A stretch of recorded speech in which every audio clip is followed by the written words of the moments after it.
Voilà, alors bonsoir et bienvenue à chacune et chacun d'entre vous. Heureux de vous retrouver pour cette nouvelle rencontre biblique autour des femmes du Premier Testament. Tout doucement, nous nous acheminons vers la fin de ce parcours de 8 séances. Et donc, avec aujourd'hui le dernier dossier qui va nous occuper autour des figures d'Abigaël et de Bethsabée. Sachant que donc voilà, il y a encore une rencontre qui est programmée le 13 juin, si c'est bien ça.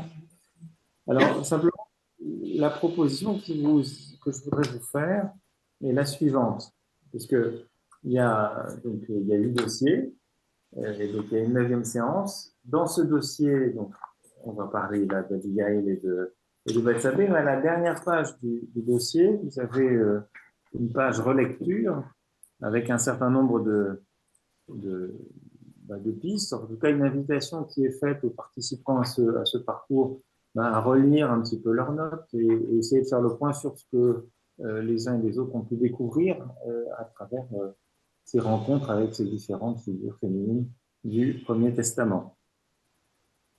Donc, qu'est-ce qui m'étonne le plus dans la vie? L'attitude de ces femmes, laquelle me touche le plus, laquelle d'entre elles pourrait inspirer un changement dans ma manière d'être en relation avec les personnes qui m'entourent et dans ma relation avec Dieu. La vie de ces femmes m'aide-t-elle à prendre davantage conscience de l'agir de Dieu dans le monde, dans ma vie? Ce parcours fait-il bouger l'image que j'ai de Dieu, ma perception de Dieu, si oui, en quoi? À quelle audace, à quelle liberté Dieu m'appelle-t-il aujourd'hui?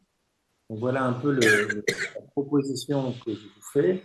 C'est la fois prochaine de se retrouver, je crois que quelqu'un vient de sonner, ce serait donc de pouvoir échanger un peu sur ce thème-là. Alors, l'idée, c'est peut-être de combiner ça. Alors, c'est là que ceux qui sont à distance pourront me dire, réagir, voir si ça leur convient ou pas. La proposition que je souhaitais faire, c'était d'inviter les deux groupes qui se réunissent ou l'après-midi ou le soir à se retrouver l'après-midi à la maison de Wenfels pour faire un peu ce partage de cette relecture ensemble et puis prolonger par un petit temps convivial autour de quelques jus de fruits et cake ou gâteaux, voilà. Parce que je crois que en tout cas, depuis que j'accompagne des groupes bibliques, il y a une chose qui me semble importante et qui a une conviction qui s'est enracinée, c'est que quand on se met à écouter la parole ensemble, il y a toujours une dimension communautaire qui se met en place. Quand on échange, quand on accueille la parole, eh ben, ça fait du bien et ça fait une petite communauté d'église. Et je crois que c'est important aussi de le manifester à travers quelque chose qui soit peut-être un peu plus convivial et où peut-être les deux groupes après-midi et soir pourraient se retrouver. Donc, on serait sur une seule séance la fois prochaine à 14h30 à la maison de Wenfels. Alors, je ne sais pas si l'école Marien pourront se joindre à nous. Ou alors ceux qui sont alors en Lorraine, ou non pas en Lorraine, du côté d'Aguenau, ce sera peut-être plus compliqué, mais ça pourrait être effectivement sympathique. Voilà. Voilà la proposition. Donc, alors je vous redis la date. Hein. Donc la prochaine fois, c'est le 29. Ça, non, ça c'est la première épisode de Pierre. Ça. Mais, voilà, c'est bien le 13 juin, c'est ça. Le 13 juin, donc, à 14h30, maison de Wenfels à Millau. C'est un jeudi, comme à l'accoutumée. Moi, je suis à 14h. À 14h, et donc en présentiel uniquement, parce que pour partager un verre, c'est plus compliqué en visio. Enfin, un peu, mais ça manque de charme. Ça perd de son charme. Voilà, donc ça, c'est la première information. Hervé, les deux groupes se rencontreraient au même Oui, moment. c'est ça. Oui. Hein, c'est ça. L'occasion de... parce que, bon, pour certains, vous connaissez, certains passent de l'un à l'autre, mais ça peut être bien aussi d'avoir d'autres...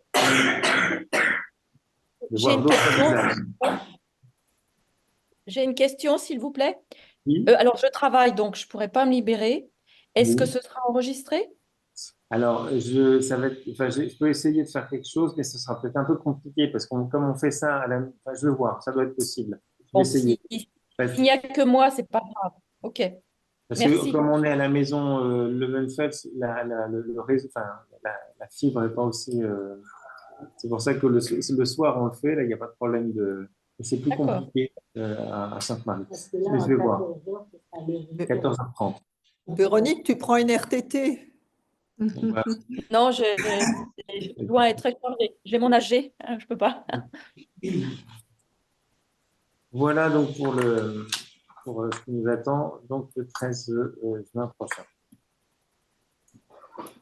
Après, voilà, que vous puissiez venir ou pas, je crois que c'est intéressant pour vous-même de prendre ce temps un peu de relecture et d'appropriation, de se poser un peu ces questions sur ce qui a bougé, peut-être, en particulier, quelle image de Dieu, qu'est-ce qui a bougé dans les représentations que vous pouvez avoir de Dieu à travers ce parcours. Alors, ce que nous allons donc envisager aujourd'hui, donc ces deux figures féminines qui gravitent autour de David, du roi David, et qu'on va trouver dans le premier livre de Samuel, deuxième livre de Samuel, et le livre des rois. Et dans ce registre-là, qu'on va voir. Alors, vous savez certainement que euh, David est un... Alors, le dire comme ça paraît, c'est tout de suite un petit peu péjoratif, parce que si on dit que c'est un homme à femme, évidemment, et il a quand même eu un certain nombre d'épouses, donc il en a eu, je ne dis pas de bêtises, donc Michal, Abigail, il en prend encore d'autres, et des concubines aussi, hein, jusqu'à la Sulamite. Donc je pense qu'on doit être au moins à 5 ou 6, quelque chose comme ça. Donc, voilà, c'est pas tout à fait. Donc, les femmes ont une place importante dans la vie euh, dans la vie de David. Alors, c'est assez intéressant. Est-ce que j'ai dit ça?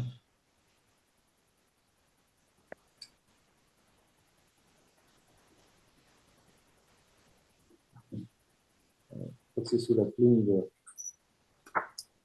Jacqueline Kellen.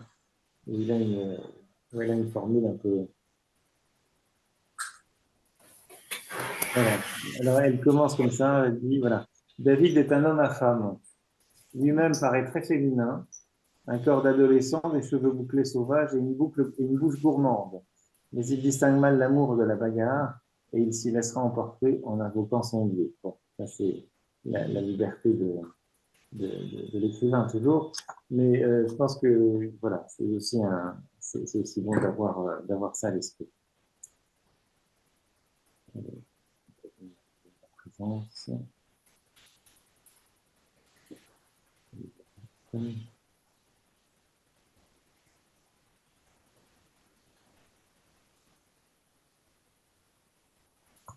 Donc, ces deux figures donc, apparaissent d'une Abigail avant que David accède à la royauté, alors qu'il est plutôt dans une situation un petit peu de proscrit.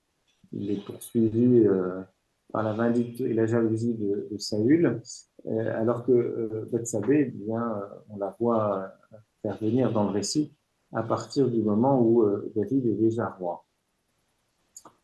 Alors, pour recontextualiser, hein, donc, on a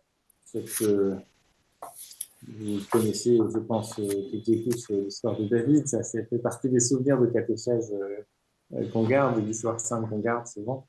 Évidemment, l'épisode de l'onction, le choix, voilà, Samuel qui est envoyé par Dieu auprès de Jessé, qui va voir les différents fils de Jessé, et à chaque fois, Dieu lui dit non, ça n'est pas lui, ça n'est pas lui, ça n'est pas lui, jusqu'à ce qu'on aille chercher le petit dernier qui est au champ en train de garder les bêtes. Et donc, on y va, et donc là, c'est lui qui reçoit l'onction par le prophète Samuel.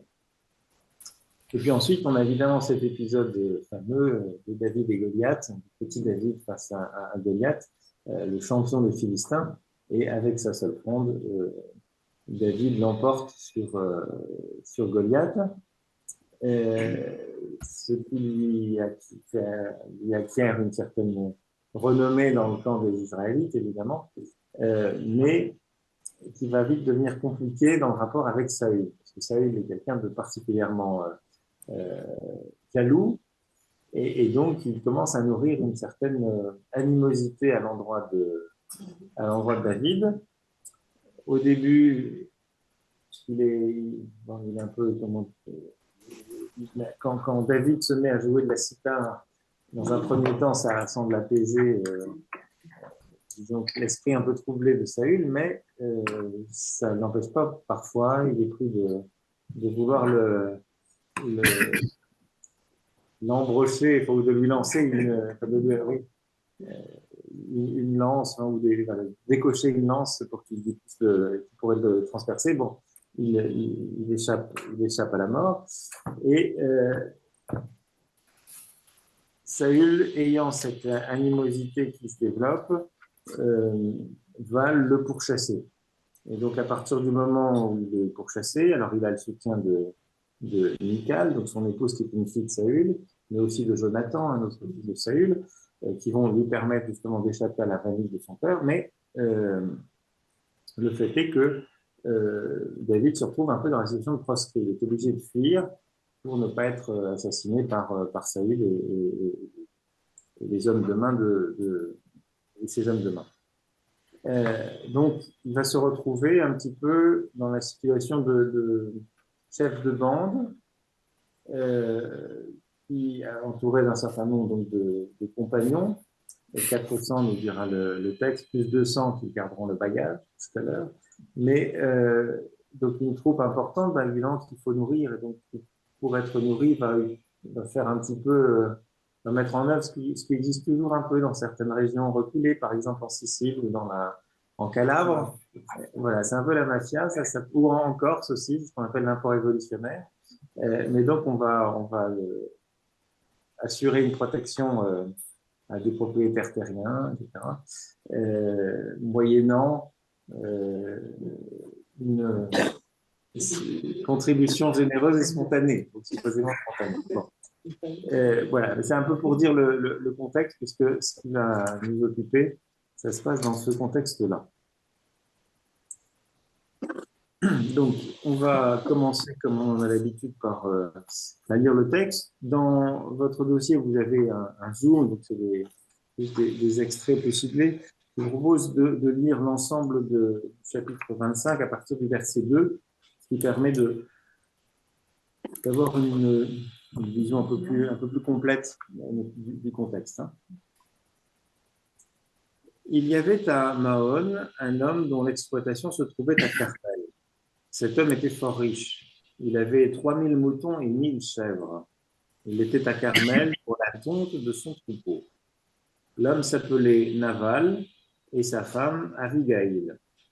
La femme était intelligente et jolie, mais l'homme était dur et méchant. Il était calébite. Apprenant au désert que Naval tondait ses moutons, David envoya 10 garçons. David dit aux garçons, « Montez à Carmel, vous irez trouver Naval et vous le saluerez de ma part. Vous direz, « Bonne année, salut à toi, salut à ta maison, salut à tout ce qui t'appartient. J'apprends qu'on fait la tonte chez toi. Maintenant, quand tes bergers ont été avec nous, nous ne les avons pas molestés et ils n'ont rien perdu pendant tout le temps de leur séjour à Carmel. Interroge tes garçons et ils t'informeront. Que mes garçons trouvent chez toi un accueil favorable, car nous sommes venus un jour de fête. Donne, je te prie, ce que tu peux donner à tes serviteurs et à ton fils David. » Les garçons de David étant arrivés, répétèrent toutes ces paroles à Naval au nom de David, et ils attendirent. Naval répondit aux serviteurs de David, « Qui est David et qui est le fils de Jessé ? Il y a aujourd'hui beaucoup d'esclaves qui s'évadent de chez leur maître. Et je prendrai de mon pain, de mon eau, de ma viande, que j'ai fait abattre pour mes tondeurs, pour les donner à des gens venus je ne sais d'où. » Les garçons de David firent demi-tour et s'en retournèrent. À leur retour, ils vinrent rapporter tout cela à David. David dit à ses hommes, « Que chacun saigne son épée. Chacun ceignit son épée. David, lui aussi, ceignit son épée.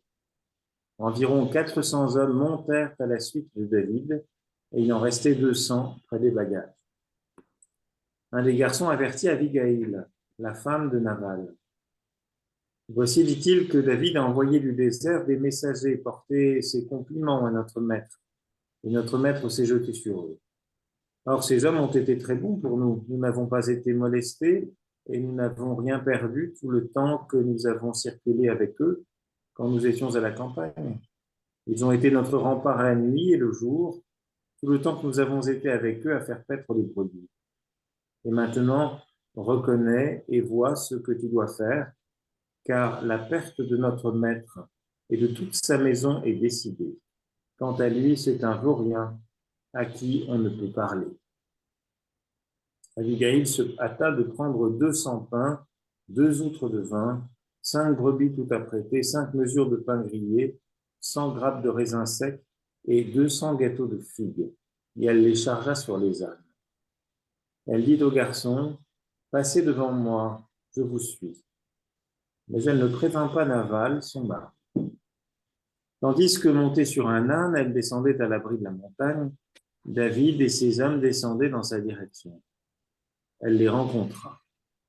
David s'était dit, « C'est donc en vain que j'ai protégé au désert tous les biens de cet individu sans que rien n'en disparaisse. Il m'a rendu le mal pour le bien. Que Dieu fasse ceci, encore cela à David, ou plutôt à ses ennemis, si d'ici demain matin, de tout ce qui lui appartient, je lui laisse rien de ce qui urine contre un mur. » Apercevant David, Abigaïl se hâta de descendre de l'âne. Elle se jeta face contre terre devant David et se prosterna. Puis elle tomba à ses pieds et dit, à moi la faute, mon Seigneur. Puisse ta servante parler à tes oreilles. Écoute les paroles de ta servante, que mon Seigneur ne fasse pas attention à ce vaurien, à Nabal, car il mérite bien son nom. Il s'appelle infâme, et l'infamie s'attache à lui. Mais moi, ta servante, je n'avais pas vu les garçons de mon Seigneur, tes envoyés. Cependant, mon Seigneur, par la vie du Seigneur et par ta propre vie, c'est le Seigneur qui t'a empêché d'en venir au meurtre et de triompher par ta propre main. Que tes ennemis, que ceux qui veulent du mal à mon Seigneur, connaissent maintenant le sort de Nabal. Que cet hommage que ton esclave apporte à mon Seigneur soit donné maintenant au garçon qui marche sur les pas de mon Seigneur. Pardonne, je te prie, la faute de ta servante. En effet, le Seigneur ne manquera point de faire à mon Seigneur une maison stable, parce que mon Seigneur a livré les guerres du Seigneur et qu'on ne trouve pas de mal en toi durant toute ta vie. Les hommes se sont levés afin de poursuivre mon Seigneur et d'attenter à ses jours.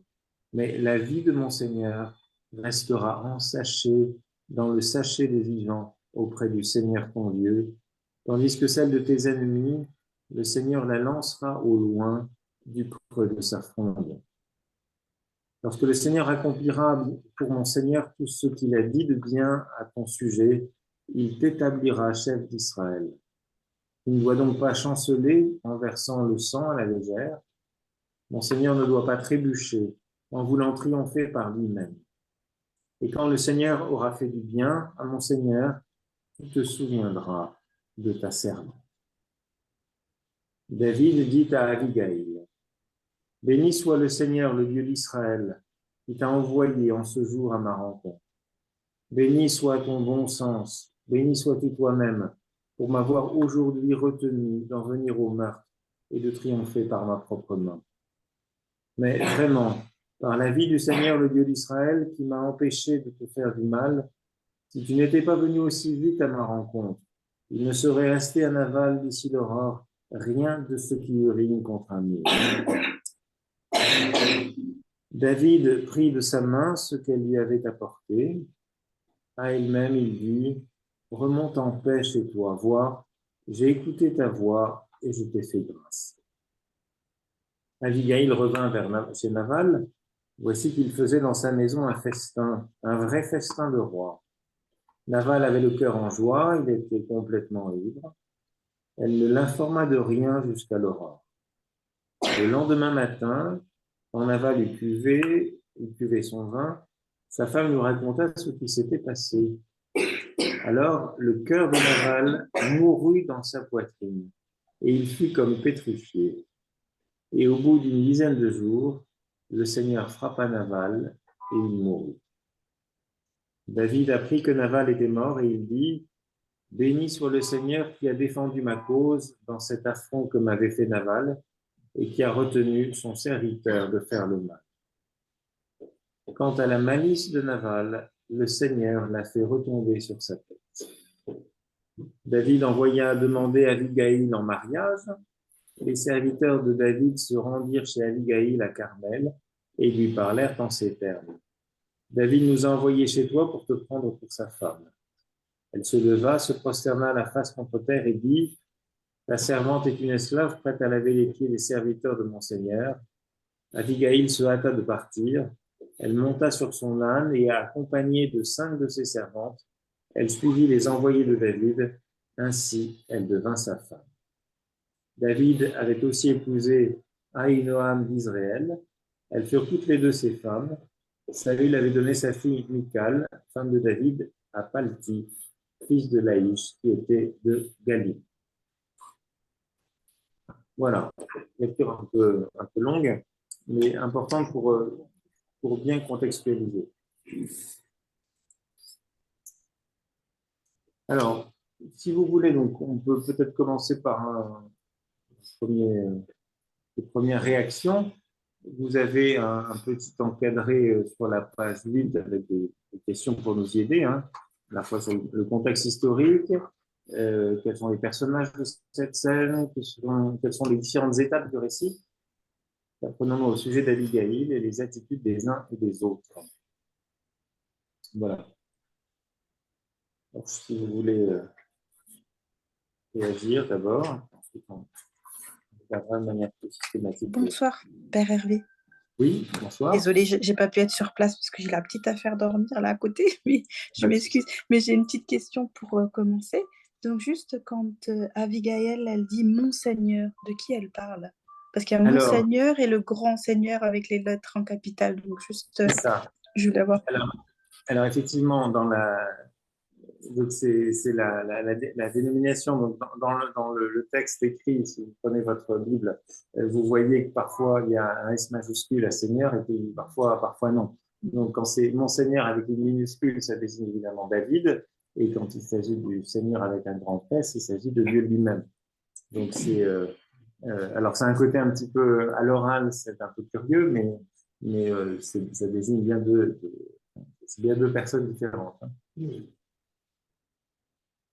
Ok. Et une autre aussi petite question, j'ai été intriguée par la phrase ceignit son épée. Qu'est-ce que ça veut dire, ceignit son épée? Ceindre son épée, le verbe ceindre, c'est donc mettre son épée autour des reins.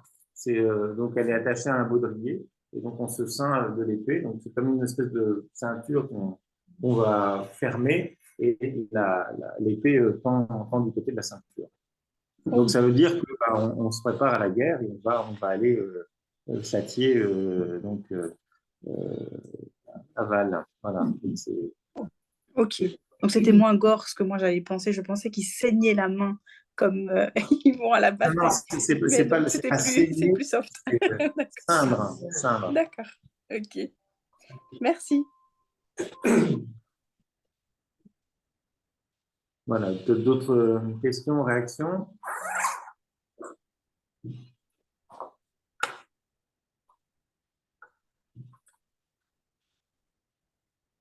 Moi, je ne comprends pas la réaction de Naval. Quand il y a les 10 garçons qui arrivent, il ne les connaît pas, ces garçons.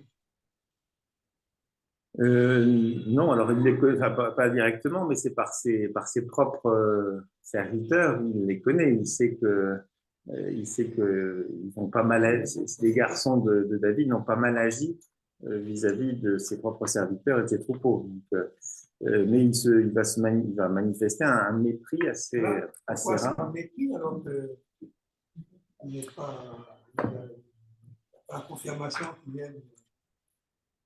Alors, en même temps, donc, je rappelle le contexte. Donc, David qui est à la tête d'une bande, mais comme proscrit. Donc, ben, vous imaginez 600 bonhommes, bon, il faut les nourrir. Et donc, quand on n'est pas dans une capitale, on est, voilà, quand on est proscrit, c'est un peu compliqué, quoi. Donc, il faut forcément trouver on est tributaire de la générosité des autres qui veulent bien nous accueillir, moyennant parfois un peu une espèce d'impôt révolutionnaire. On vous accorde notre protection, moyennant quoi vous nous nourrissez. Hein, donc on est un peu dans ce contexte-là.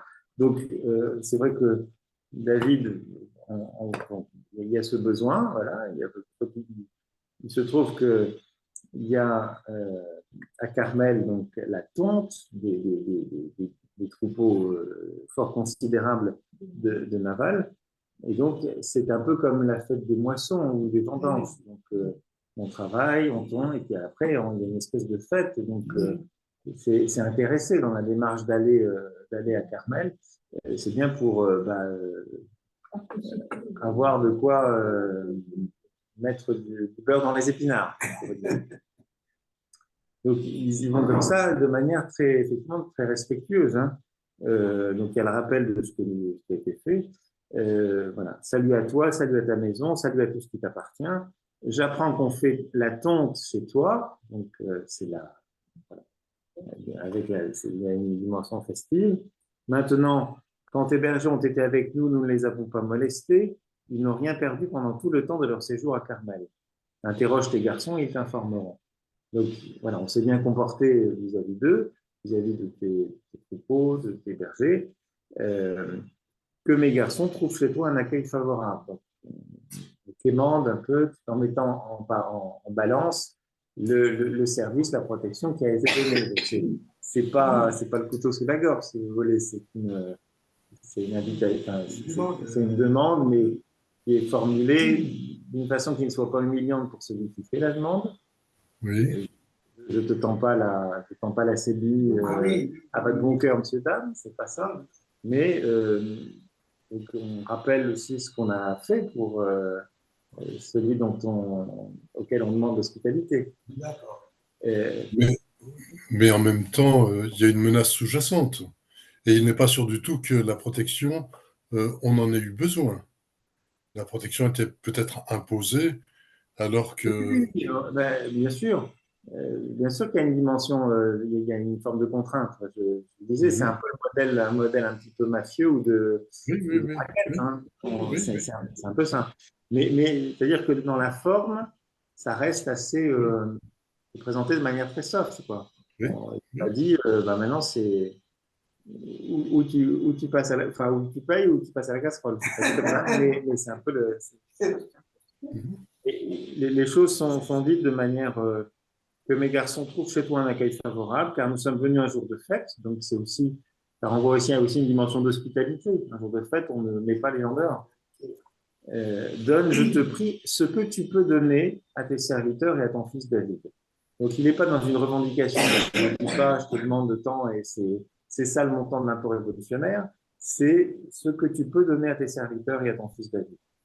Donc, il se met dans une posture qui est plutôt respectueuse, même si, évidemment, on n'est pas. Voilà. Il n'y avait pas forcément une demande explicite de soutien ou de protection. Bon. Mais là où ce qui est surprenant, c'est la réaction particulièrement violente et acrimonieuse de Naval. Voilà, c'est ça. Parce qu'il répond, donc il est tout à fait au fait de la situation de David, il sait qu'il est proscrit, et donc il y a une forme de mépris, quoi. Mais qui est David et qui est le fils de Jessé? C'est Mister Nobody, personne ne le connaît, c'est un inconnu, un illustre inconnu. Et voilà.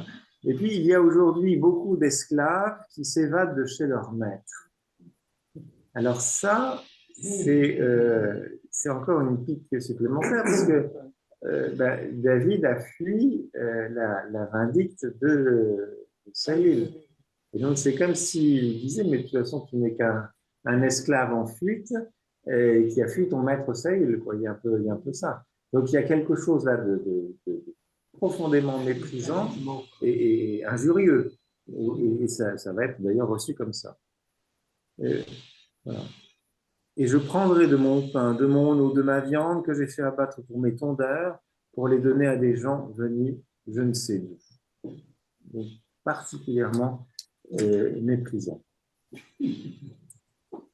Dépend du blanc, la femme était intelligente, dans le dur, voilà, alors, c'est effectivement pointé, enfin, voilà,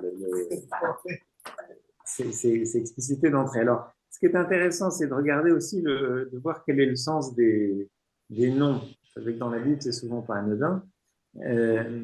Donc,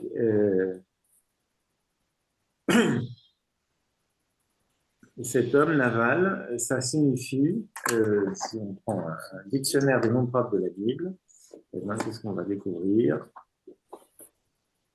C'est pas très sympathique. Alors d'ailleurs, ça apparaît du reste dans la présentation qu'ont fait son épouse elle-même. Hein.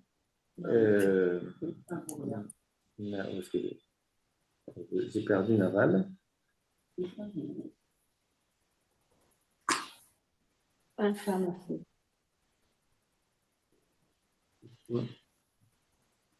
Ah oui, parce que parfois c'est oui, Nabal ou Naval, c'est parfois vocalisé avec un B. Voilà. Littéralement, ça veut dire brut, fou, infâme. Brut, fou, infâme. Et donc, dans le discours d'Abigail à David, elle dit explicitement hein, ce qu'elle pense de son mari et elle fait le lien avec l'étymologie et le sens du mot, du prénom Naval. Il s'appelle infâme, il mérite bien son nom, il s'appelle infâme et l'infamie s'attache à lui. Donc, le chapitre 20, oui, c'est ça. Verset 25 de ce chapitre 25. Donc voilà, pour revenir à la situation, donc, au point où on en était, donc, une réaction particulièrement hostile de Naval. Alors, méprisante, et puis qui est peu informée. Parce que quand il dit des personnes que je ne connais pas, des gens venus je ne sais d'où, et je ne vous connais pas, et ça veut dire qu'il ne s'est pas informé, ou bien c'est délibéré, il ne veut rien en savoir, ou alors il n'a pas écouté ce que ses propres bergers disaient de la relation avec les soldats ou les compagnons de David, la manière dont ils se sont comportés. Donc il ne les a manifestement pas écoutés. Or, l'interpellation de David, dans son message à Naval, c'était interroge tes garçons et ils t'informeront. Interroge tes garçons et ils t'informeront. Manifestement, il n'aura pas de ce souci-là. Donc, ça va susciter évidemment une réaction particulièrement d'amour-propre, enfin David a sens de l'honneur quand même, là, il a été injurié publiquement, comme si c'était un inconnu, un n'importe qui, un n'importe quoi, et puis assimilé à un esclave, ce qui est quand même pas très sympathique. Donc, réaction très vive à travers que chacun saigne son épée. Donc, que chacun mette son épée parce qu'on va aller laver dans le sang l'offense qui nous a été faite. Et ils partent donc, ils montèrent à la suite de David, 400 hommes et puis 200 qui restent à des bagages. Donc, il est quand même d'en avoir pas mal de bagages parce que ça fait quand même ça fait une troupe. Hein. Et là, c'est là qu'intervient donc on voit survenir donc Abigail, qui elle va entendre, à la différence de son mari, va écouter ce que les garçons de Naval disent. Un des garçons avertit Abigail, la femme de Naval. Voici, dit-il, que David a envoyé du désert des messagers porter ses compliments à notre maître, et notre maître s'est jeté sur eux. Donc il montre, il dit là, une forme de disproportion dans dans la réponse hein, de Naval. Il a envoyé des compliments. La forme, alors c'était effectivement, on peut dire un racket, mais relativement soft dans la présentation. Il n'arrivait pas avec une liste de choses qui donnent ça ou ça va mal se passer pour toi, mais donne ce que tu peux me donner. C'est un peu ça. Donc avec des compliments, il y avait des vœux, il y avait des choses sympathiques quand même. Hein. Salut à toi, bonne année, salut à ta maison, salut à tout ce qui t'appartient, etc. Bon. Et donc, le Naval a réagi de manière tout à fait incompréhensible par rapport à ces compliments adressés. Or, ces hommes ont été très bons pour nous, nous n'avons pas été molestés, nous n'avons rien perdu tout le temps que nous avons circulé avec eux quand nous étions à la campagne. Ils ont été notre rempart la nuit et le jour, tout le temps que nous avons été avec eux à faire paître les brebis. Donc, manifestement, l'attitude, alors c'est peut-être là que, même si c'est une forme de protection, c'était pas demandé, mais en tout cas, ça s'est bien passé et ça s'est pas passé au détriment des bergers. Ils n'ont pas été molestés, ils n'ont rien perdu. Ce compagnonnage de fortune s'était plutôt bien passé. Et maintenant, reconnais et vois ce que tu dois faire, car la perte de notre maître et de toute sa maison est décidée. Donc, elle a claire conscience que David va réagir et de manière sans doute particulièrement violente. Quant à lui, c'est un vaurien à qui on ne peut parler. Donc, Naval, c'est pas la peine de discuter avec lui, rien, mais à toi, reconnais et vois ce que tu dois faire. Donc l'attitude d'Abigail, elle est tout à fait différente parce qu'elle écoute que le garçon dit, qu'est-ce qui s'est passé dans la relation avec... voilà, c'est pas juste... oui, il y a une vraie écoute, un vrai discernement par rapport à ce qu'elle doit faire. Donc ça, c'est la première étape, on pourrait dire. C'est une forme de discernement, d'écoute et de discernement. Deuxième étape, donc elle va finalement prendre sur elle d'assurer l'obligation, en quelque sorte, d'hospitalité qu'elle n'a pas assumée, à refuser. Donc, elle se hâte de prendre, ça va prendre un peu de temps quand même, 200 pains, 2 outres de vin, etc. Enfin, de quoi nourrir cet arrivement, oui, on peut dire ça comme ça. Et puis, de manière amusante, donc chargé sur des ânes, c'est bien, passez devant moi, je vous suis. Elle ne prévint pas Naval, son mari. Donc ça, le garçon lui avait dit au sujet de Naval, c'est un vaurien à qui on ne peut parler. Donc elle ne le fait pas, puis elle est, je pense, suffisamment libre et autonome pour ne pas tenir beaucoup compte de la vie de son mari. Ça doit être la première fois qu'elle répare ses bêtises. Peut-être que ce n'est pas la première fois qu'elle répare ses bêtises, en effet. La Bible ne le dit pas, mais on peut l'imaginer. Mais ce que je trouve intéressant, ça vous fait peut-être penser à un autre épisode. Donc, passez devant moi, je vous suis. Ésaü et Jacob au gué de Yabok, la rencontre. Enfin, il y a un gué de Yabok et puis ils se rencontrent après. Et donc, Jacob a tellement peur de se faire posséder par son frère, à qui il a volé son droit d'aînesse, qu'il envoie devant lui les troupeaux en disant ben voilà, si tu vois mon frère, tu diras que c'est un présent de ma part pour lui, etc. Enfin, une manière d'amadouer, de préparer la rencontre et d'essayer de calmer un peu son frère. Voilà. Alors, est-ce que c'est peut-être une référence? En tout cas, dans ce qui est cet après-midi, quelqu'un avait les commentaires de Victor Malkin et Victor Malkin soulignait ce parallèle aussi. Je pense que c'est effectivement assez juste.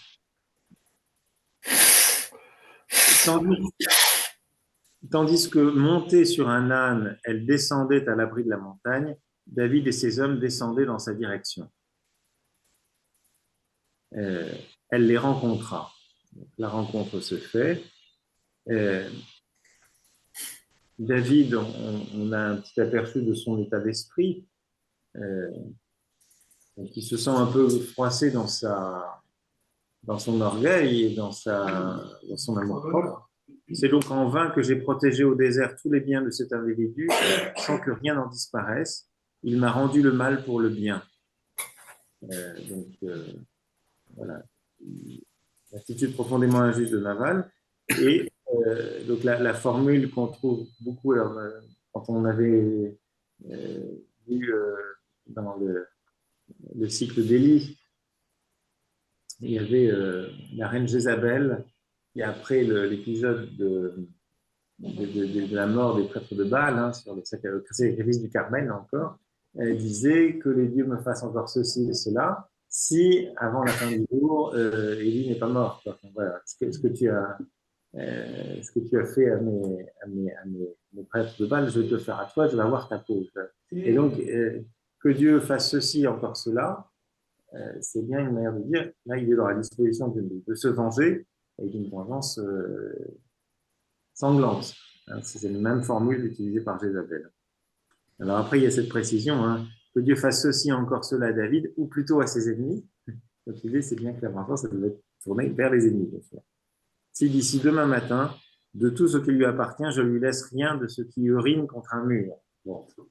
Alors, cette expression est un peu surprenante. On n'est pas trop familier de ce genre de formule. Alors, on voit un peu le contexte. Hein, il y a des troupeaux, des moutons, 3000 moutons, 1000 chèvres. Et des serviteurs aussi, évidemment. Des hommes qui, a priori, sont plutôt concernés par le fait d'uriner sur un mur. Donc, disposition vraiment à se venger et à tuer, à passer par le meurtre et à dire exproprier, mais non, c'est une procédure juridique, mais à s'approprier pour le coup les biens de Nabal. Apercevant David, Abigail se hâta de descendre de l'âne. Elle se jeta face contre terre devant David et se prosterna. Puis elle tomba à ses pieds et dit. Donc, on voit une attitude là assez humble en comparaison de l'attitude de son mari. Donc, elle vient avec des offrandes, des dons, donc pour des présents, une manière d'amadouer peut-être. Voilà, il y a une forme de réparation qui est à l'œuvre.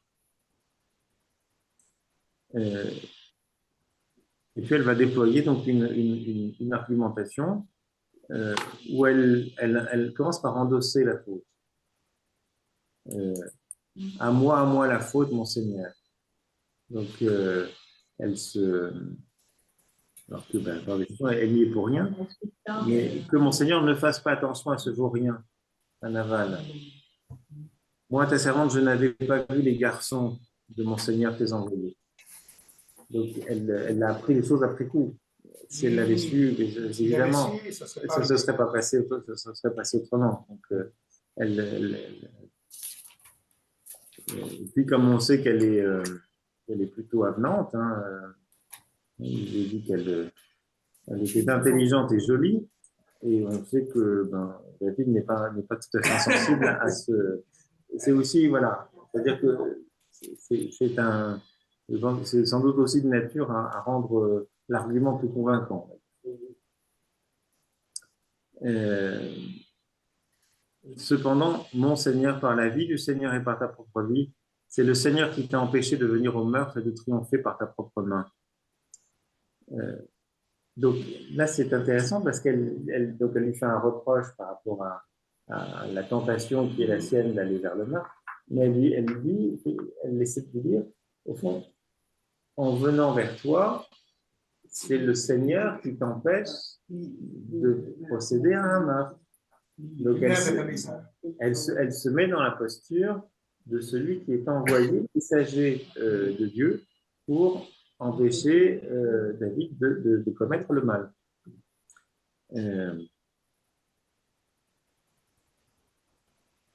Et puis aussi cette idée de ne pas triompher par ta propre main. On a toujours cette idée que c'est pas la force d'une armée n'est pas dans ses chevaux, elle est dans la force de Dieu. Enfin, c'est Dieu qui donne la victoire, c'est pas à la force du poignet qu'on l'obtient. C'est ça un peu cette idée.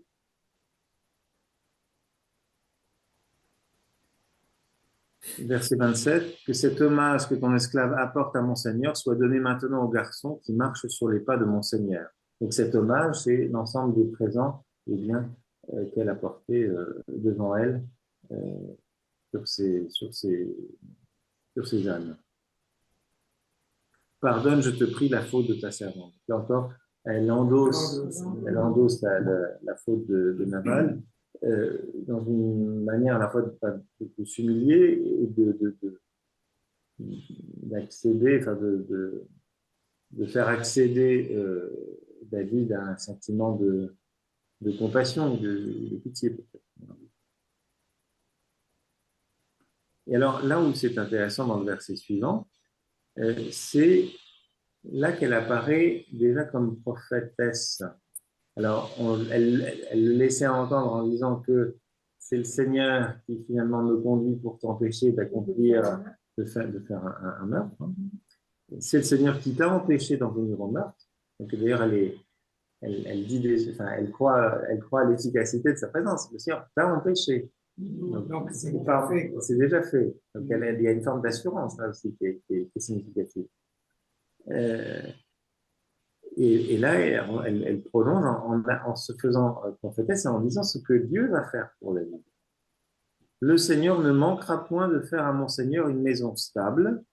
Donc, une maison stable, ça veut dire ce que ça veut dire. Donc, tu accéderas à la royauté en Israël et ta descendance, là, il n'y aura pas de l'instabilité qu'on peut connaître parfois.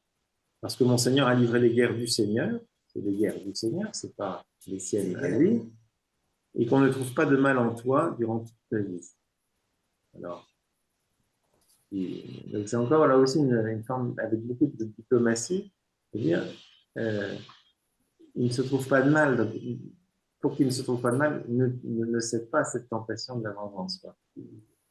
Des hommes se sont levés afin de poursuivre mon Seigneur et d'attenter à ses jours, donc les jours de David. Donc ça fait évidemment référence, c'est très concret et ça fait écho à ce que vient de vivre peu de temps avant David, qui était poursuivi par Saül à En-Gedi, près d'Hébron. C'est un très joli parc naturel qu'on peut visiter quand on va là-bas, avec des espèces de... Comment on appelle ça, des cabris, enfin on voit plein pas des chamois, c'est des bouquetins. Il y a une variété de bouquetins qu'on trouve beaucoup là-bas. Et c'est un endroit où il y a plein d'espèces de grottes, de cavités. Donc, Saül se lance à la poursuite de David et de ses compagnons. David s'est caché dans une grotte et Saül a un besoin, doit aller se soulager. Il va dans une grotte pour se soulager. Les compagnons de David qui sont à côté de lui lui disent voilà, Dieu te livre le roi, tu peux le tuer maintenant, il t'a livré ton adversaire, profites-en, tue-le. Donc David dit non, je ne porterai pas la main sur le loin du Seigneur, mais en revanche, il va couper un pan du manteau pour prouver qu'il aurait pu le tuer. Et après, il montre à Saül, tiens, voilà le pan du manteau. Une fois que Saül est loin. Donc, j'aurais pu te tuer, mais je ne l'ai pas fait, parce que je ne porterai pas la main sur le loin du Seigneur. Donc, voilà, l'expérience d'avoir été poursuivi. Des hommes se sont levés afin de poursuivre mon Seigneur et d'attenter à ses jours, mais la vie de mon Seigneur restera ensachée dans le sachet des vivants auprès du Seigneur ton Dieu. Oui, mais c'est... Ensachée dans le sachet. Oui, alors... en sachet, donc ça veut dire qu'il sera rattaché avec les vivants, ceux qui restent vivants, par la grâce de Dieu, que Dieu gardera vivant. Donc, c'est qu'il les soutient, il est leur aide, leur protecteur. Mais plus largement, alors ça, c'est intéressant, quelqu'un a fait cette réflexion, j'ignorais, peut-être nos amis de l'amitié judéo-chrétienne pourront le confirmer.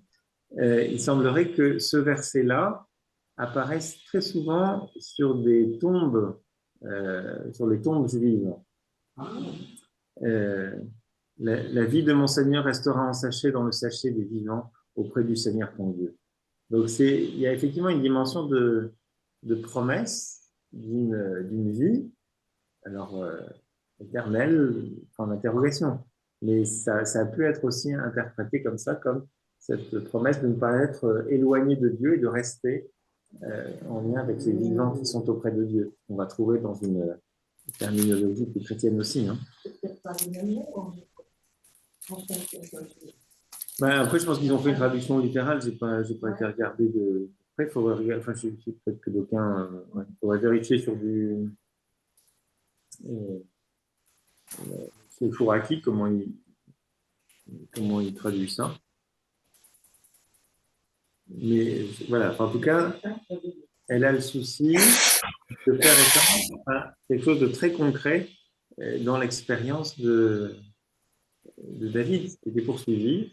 Et la vie de mon Seigneur restera en sachet. Cette promesse prophétique, hein, c'est présenté comme ça. C'est marrant parce qu'elle elle raconte des choses qui ont eu lieu. Et ce qui s'est passé avec Naval, elle était au courant. Aussi, elle est au courant de ce qui après coup. Mais là à la fois, elle fait pour le coup œuvre de prophétesse. Voilà. Elle annonce ce qui va venir pour David. Mais en enracinant les choses dans le concret de l'existence de David. Et là, elle le fait avec beaucoup d'habileté, je crois. Les hommes se sont levés afin de poursuivre mon Seigneur et d'attenter à ses jours. C'est exactement en écho à la situation de proscrit de David. Et puis, il y a l'autre versant. Tandis que celle de tes ennemis, le Seigneur la lancera au loin du creux de sa fronde. Alors, donc voilà, la vie des ennemis, elle sera loin de Dieu. Il enverra ces vies-là très loin de lui, donc, par sa fronde. Alors évidemment, la fronde, ça fait écho à l'épisode de David et Goliath, avec la fronde qu'il a battu Goliath.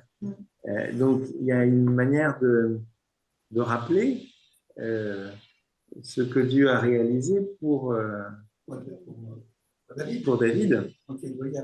Goliath. Donc, c'est assez habile, en fait. Lorsque le Seigneur accomplira pour mon Seigneur tout ce qu'il a dit de bien à ton sujet, il t'établira chef d'Israël. La promesse très intéressante parce que c'est l'annonce qu'il sera roi en Israël. Et ça, elle le fait, elle fait cette prophétie avant même Nathan, le prophète Nathan, qui formulera cette promesse un peu plus tard. Donc, de ce point de vue-là, elle est anticipatrice, elle précède cette annonce prophétique de Nathan, elle est figure anticipatrice. Et je vous rappelle, ceux et celles qui avaient suivi le parcours sur les femmes du Nouveau Testament, que dans l'Évangile selon Jean, les femmes apparaissent souvent comme étant justement des figures précurseurs. C'est le livre des signes, et puis il y a le livre de la passion, le livre de la résurrection. Et chacun de ces récits est introduit par des figures qui sont des figures féminines, souvent en double, c'est-à-dire.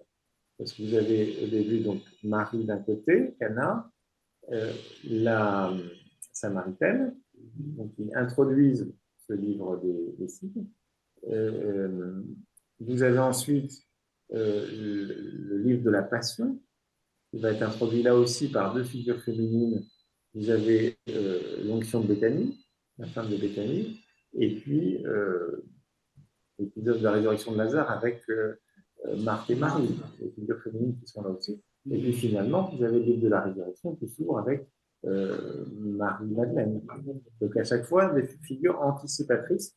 Et là, quelque part, Abigail est aussi dans cette posture un petit peu Une femme anticipatrice, puisqu'elle elle prévient, elle précède Nathan dans la prophétie royale adressée à David. Et donc, elle en vient à la conclusion.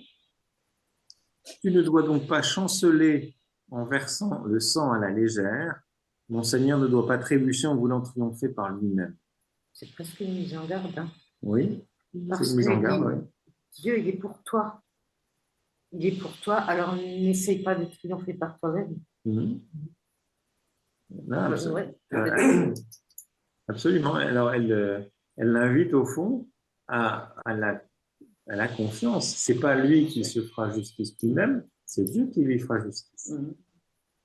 Donc, ne cherche pas à triompher par toi-même, ce qu'on appellerait, alors, dans une tradition ignatienne, un peu la vanne-gloire. C'est un peu un refus de la vanne-gloire. Et réaction voilà, et quand le Seigneur aura fait du bien à mon Seigneur, tu te souviendras de ta servante. Alors, elle ne s'oublie pas. Tu te souviendras de ce que je t'ai dit quand les promesses les prophéties auront été réalisées. Et puis en même temps, tu te souviendras de ta servante. Ne m'oublie pas. Oui, ne m'oublie pas. Alors, c'est peut-être une pierre d'attente. Enfin, je sais pas, elle sert peut-être aussi. Alors, sans doute qu'elle est prophétesse. Elle annonce les choses de la part de Dieu. Mais enfin, elle ne s'oublie pas elle sert aussi ses intérêts propres. Et David, alors, ne se trompe pas dans la réponse qu'il fait à Abigail, puisqu'il la renvoie à Dieu. Béni soit le Seigneur, le Dieu d'Israël, qui t'a envoyé en ce jour à ma rencontre. Donc c'est bien, il lit la venue d'Abigail comme une intervention divine. Béni soit ton bon sens. Donc, oui, on le rappelle. Oui, parce qu'elle met de la raison, de la modération face à des réactions un peu trop éruptives. Béni sois-tu toi-même pour m'avoir aujourd'hui retenu d'en venir aux mains et de triompher par ma propre main. Presque un merci. C'est un merci parce que c'est un appel aussi à sa conscience. Qui il est devant Dieu et qu'est-ce qu'un roi, un chef d'Israël peut faire ou ce qu'il ne doit pas faire. Elle fait un appel à la conscience. Oui, on peut dire ça. C'est la diplomatie. Oui, elle est très diplomate, très habile. Ouais. Et en même temps, voilà,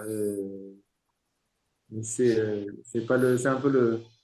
C'est pas retenez-moi, vous faites un malheur, mais c'est bien qu'il m'ait retenu, mais c'était pas loin il n'était pas loin de passer à la casserole.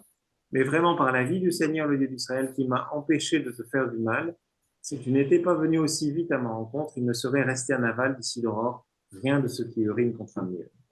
Donc, ma colère était forte. Et puis, il lui dit, remonte en paix chez toi. Moi, j'ai écouté ta voix et je t'ai fait grâce. C'est assez royal. Il y a quelque chose Et donc, le dénouement va suivre. Donc, retour d'Abigail chez elle. Son mari, alors là, lui qui avait refusé son pain, son eau et sa viande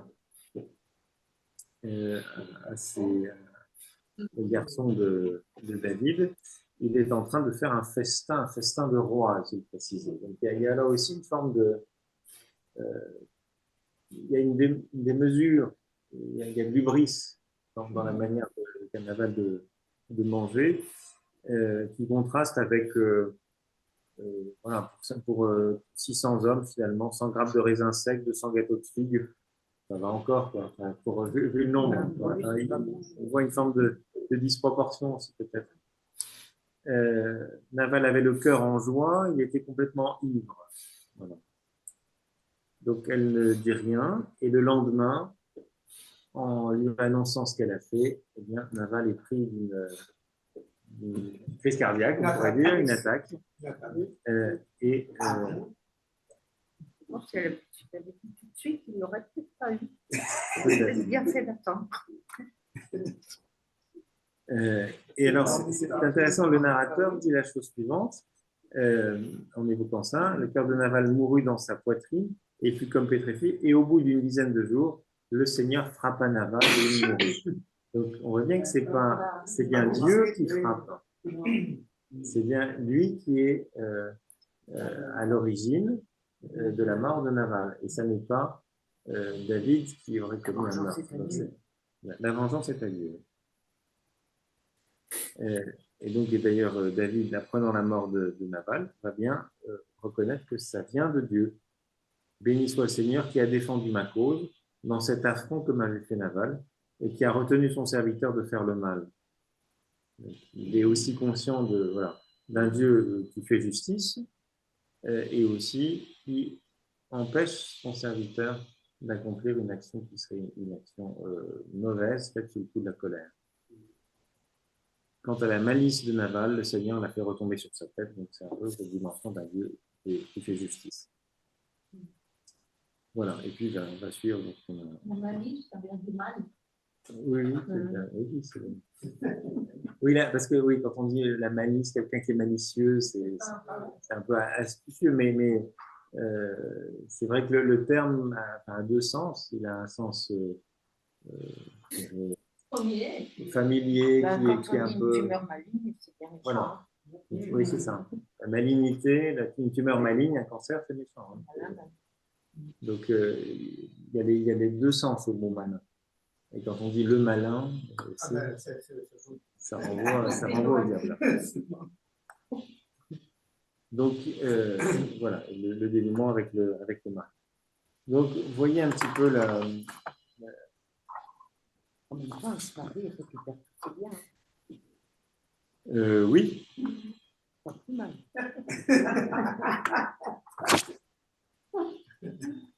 Alors, on peut jeter un coup d'œil sur la page 5. Vous avez un petit commentaire d'une pasteur protestante de l'Oratoire du Louvre, Florence Taubman. Et je trouve que c'est assez intéressant parce qu'elle montre un peu comme trois étapes dans l'attitude dans l'argumentaire et dans l'attitude d'Abigail. Donc, c'est ce qu'on pointait tout à l'heure, hein, le temps de l'écoute et du discernement. À la différence de Nabal, elle prend le temps d'écouter ce que les serviteurs disent. Réceptivité, attention et confiance en la parole de son serviteur. Le serviteur qui lui disait maintenant, reconnais et vois ce que tu dois faire, car la perte de notre maître le dit que sa maison est décidée. Donc, elle a pris le temps d'écouter. Elle prend au sérieux ce qu'il lui est dit. Et elle n'hésite pas à se laisser troubler dans son quotidien par l'évocation du danger. Abigail connaît son mari et ne s'étonne pas que le pire puisse arriver. Et dès qu'elle est prévenue, elle se montre prête à affronter la réalité. Donc là, il y a une intelligence des situations. Il y a aussi de l'écoute et du discernement. Second volet, la réparation. Quand elle rassemble ces denrées qui vont être données, qui vont être portées au-devant d'elle, finalement, elle répare, elle accomplit ce que Nabal, au nom de l'hospitalité, aurait dû accomplir. Elle adopte la stratégie de l'action réparatrice. Elle va faire ce qui aurait dû être fait. En faisant cela, elle exprime quelque chose d'important. Il n'est pas trop tard pour faire ce qui doit être fait, puisque l'hospitalité, l'assistance, le pain ont été refusés par Nabal et tout se substitue à lui. Elle prépare donc un chargement généreux à destination de David et ses hommes. C'est intéressant dans une perspective, face à un des conflits, prendre le temps d'écouter, de discerner, réparer ce qui peut l'être, en disant il n'est jamais trop tard, mieux vaut tard que jamais. Et puis, elle va au-delà encore, troisième volet, ce qu'elle appelle la guérison. le pain ne suffit pas à réparer la situation, il faut également réparer l'amour-propre blessé de David. Parce qu'évidemment, c'est une question d'orgueil et d'amour blessé celle de David. Il ne supporte pas d'être traité comme un moins que rien, comme quelqu'un de méprisable. Et donc, alors qu'elle n'a aucune responsabilité dans cette affaire, elle endosse toute la faute pour réparer, réparer la blessure d'amour-propre de David. À moi la faute, mon Seigneur. Enlevant toute responsabilité à Nabal qu'elle présente comme fou, elle se pose comme seule vis-à-vis de David, et donc la parole devient possible. Ce n'était pas possible de parler avec Nabal. Il n'y aurait pas pu y avoir de médiation ou d'échange fructueux ou une forme de... Ce n'est pas possible. Oui, avec elle, c'est possible. Deux êtres se parlent en toute responsabilité. L'enjeu de l'histoire, c'est la conscience de David, futur roi d'Israël, devant Dieu, devant les hommes et devant lui-même. Il ne peut être inconscient dans l'usage de la violence. Donc finalement, elle l'amène à par rapport au destin qui est le sien.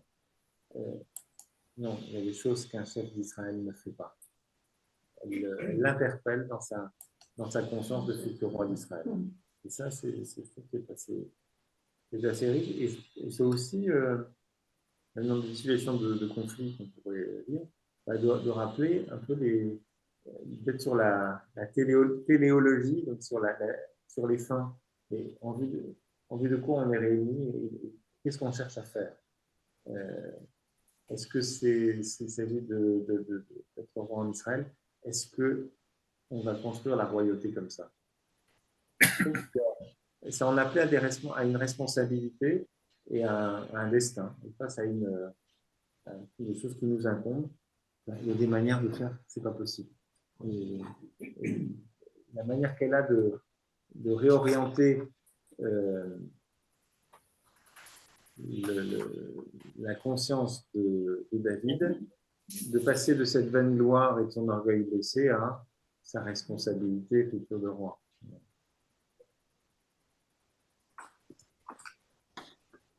Voilà pour ce En même temps, s'il ne s'appuie pas sur Dieu et s'il se venge par ses propres moyens, il ne vaut pas mieux que Saül. Oui, on peut dire ça. Parce qu'il ne s'en remettrait pas à Dieu quant à son accession au trône, et c'est comme s'il disait, mais au fond, oui, Dieu a dit ça, mais je n'y crois pas trop, donc c'est moi qui vais faire ce qu'il faut faire pour ne pas être inquiété. Ça fait penser ici un petit peu au réflexe d'une mère qu'une mère aurait par rapport à son fils qui aurait fait une bêtise et qui défendrait son fils. Voilà. Peut-être par rapport aux mauvaises éducations que j'ai eues pour mon fils, qui a fait que là, c'est le genre de projeté par rapport à la défense. Alors, bon, elle a ce réflexe-là. Elle ne cherche pas à défendre, Nabal. À le protéger quand même. Non, parce qu'elle dit même que tes ennemis, que ceux qui veulent du mal à mon Seigneur connaissent maintenant le sort de Nabal. Donc, Nabal, il va mourir. Donc, elle ne lui souhaite pas du bien. Hein. Donc, elle ne cherche pas à le... En fait, ce qui est en jeu, ce n'est pas tant la relation avec la protection de Nabal, mais beaucoup plus, alors peut-être sa protection à elle, qui n'est pas dénuée forcément d'arrière-pensée. Hein. Souvenez-vous la formule, et quand le Seigneur aura fait du bien à mon Seigneur, tu te souviendras de ta servante. Donc, il y a une dimension un peu intéressée. Et puis, dans ce que le serviteur lui avait dit, et maintenant reconnais et vois ce que tu dois faire, car la perte de notre maître et de toute sa maison est décidée. Ça veut dire que là, c'est tu. Qu'est-ce que je peux faire dans cette situation-là? La perte de notre maître est assurée. Donc, il y a sans doute aussi une logique un peu d'intérêt. Comment sauver les meubles, peut-être, Oui, mais elle ne cherche pas à sauver Nabal. oui, puisqu'après, bon, il passe tout à la place. Non, elle n'intercède pas pour Nabal. Elle met David en face de C'est sa la responsabilité responsabilité à à lui. lui. Mais enfin, je pense que de ce point de vue-là, elle est effectivement une femme de bon sens et de discernement, et c'est peut-être pas anodin si David, c'est peu. Enfin, oui, enfin, bien sûr, mais enfin, ça suffit pas. Pas sûr que ça suffise pour discerner, mais Mais c'est sa façon d'être prophète, de le mettre devant ses responsabilités. Parce oui, que ça, ce sont c'est Nathan qui a fait après pour David avec avec Bethsabée. Bethsabée. Oui, tout à fait. C'est le travail des prophètes, un peu ça. Oui, Mettre les oui, gens oui, devant leurs c'est très responsabilités. intéressant Oui. ce que tu dis. Donc, Bernadette là, fait le parallèle avec la figure de Nathan après l'adultère de David avec Bethsabée. Nathan va aller voir le roi et lui raconte une histoire, l'histoire de cet homme qui était riche et euh, qui a volé la brebis, la seule brebis de cet homme pauvre et qui a tué cet homme pauvre. Donc David est scandalisé, mais enfin cet homme mérite la mort. La réponse de Nathan, cet homme c'est toi. Donc, voilà, par le détour de la parabole, il dit ces quatre vérités en fait. C'est au fond ce que fait, c'est aussi ce que fait Abigail. Elle lui dit avec beaucoup de diplomatie. Nathan, il le fait à travers la parabole, parce que s'il était venu lui dire directement, mais tu es un adultère et un assassin, ça aurait peut-être été un peu compliqué. Mais là, c'est-à-dire que c'est David lui-même qui, ayant entendu la parabole, se condamne lui-même. Ben, voilà, il s'est condamné. Il ne peut pas dire ah mais non, en fait, c'est différent. C'est vrai. Là, il se retrouve un peu coincé. Et là, d'une autre manière, Abigail, finalement, lui dit attention, tu pourrais devenir un meurtrier. Ne deviens pas un meurtrier. Nathan dira cet homme féminin se meurtrier cette fois. Vous voyez, je pense que c'est effectivement intéressant de mettre en parallèle ces deux récits. Voilà, alors donc pour ce qui est de la fin, donc on sait que David va épouser Abigail, mais ils n'auront pas la chance de passer des jours heureux ensemble, puisque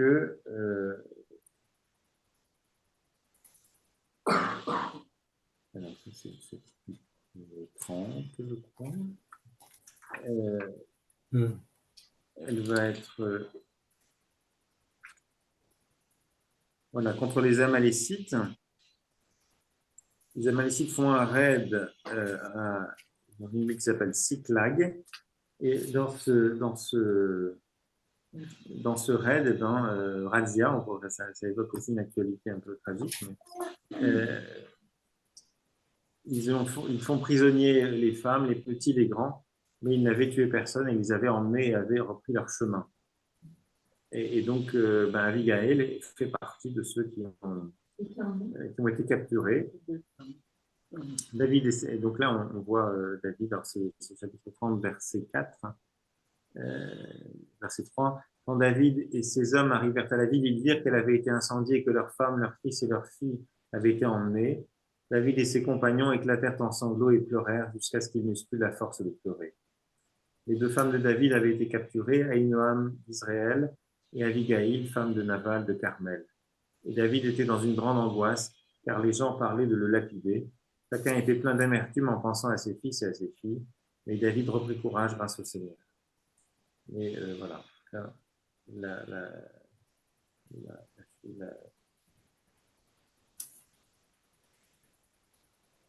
Ils vont pas avoir l'occasion de beaucoup. Alors voilà. David massacre les Amalécites. Il sauva tout ce que les Amalécites avaient pris. Il sauva en particulier ces deux femmes. Il ne manquait personne parmi les petits et les grands.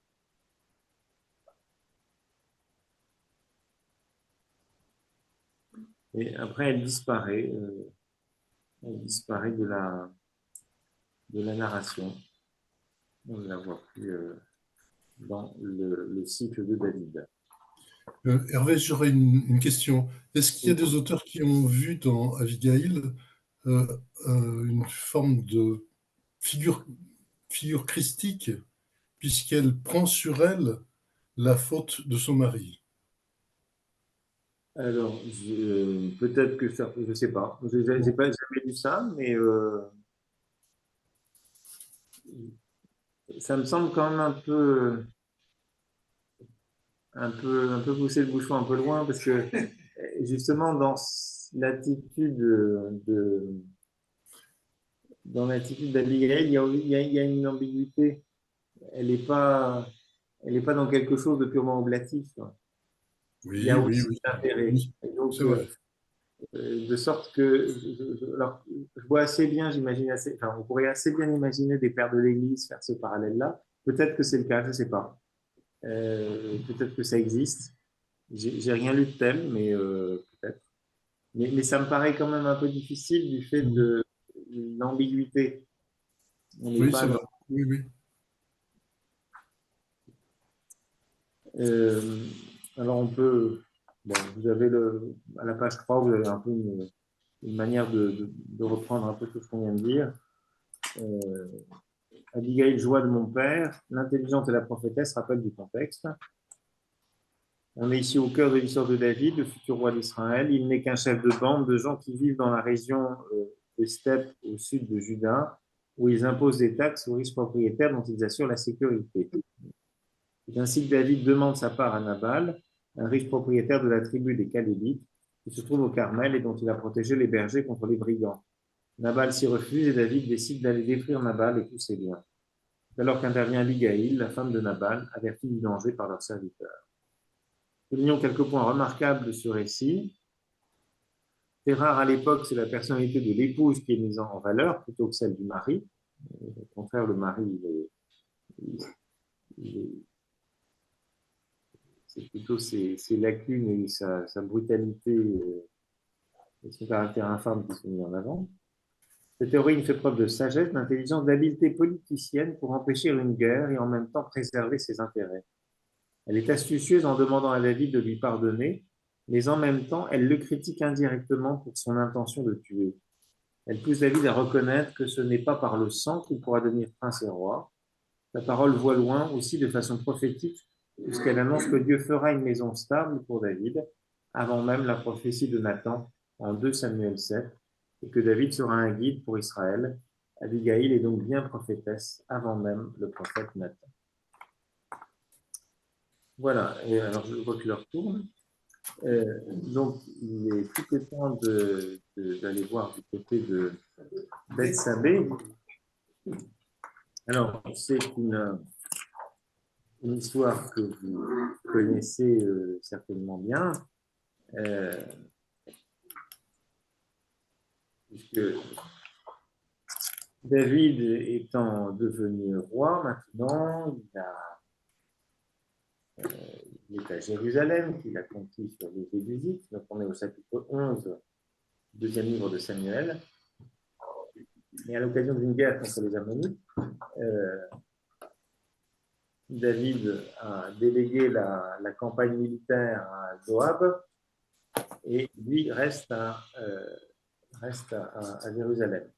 Et donc le chapitre 11, verset 2, alors raconte la mise en contexte est assez, le décor est bien planté. Hein. Sur le soir, David se leva de son lit et alla se promener sur la terrasse de la maison du roi. Du haut de la terrasse, il aperçut une femme qui se baignait.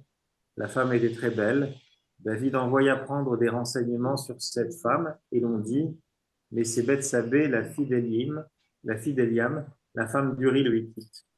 David envoya des émissaires pour la prendre. Elle vint chez lui et il coucha avec elle. Elle venait de se purifier de son impureté, puis elle rentra chez elle. Donc, voilà, il y a une mise en scène un petit peu romantique, c'est complètement anachronique de dire ça, mais vous voyez, il y a le soir, il parle un peu de tout ça, et il voit la femme d'Uri.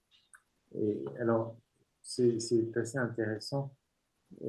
Dans les deux références que je cite souvent, donc vous avez Jacqueline Kellen, donc avec la liberté de l'écrivaine, hein, c'est la licence littéraire qui est la sienne. Elle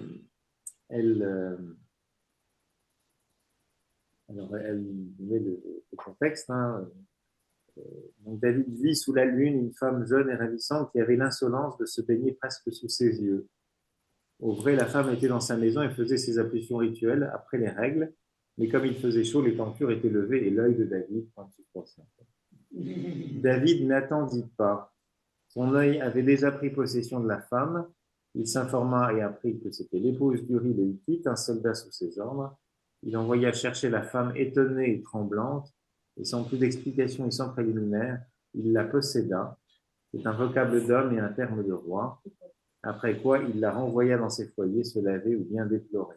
Bon, ça, c'est la lecture de Jacqueline Kellen, alors qui est, disons, un peu plus MeToo, on dirait, en ce sens que Bethsabée apparaît vraiment comme étant une victime, voilà, une victime innocente, instrumentalisée.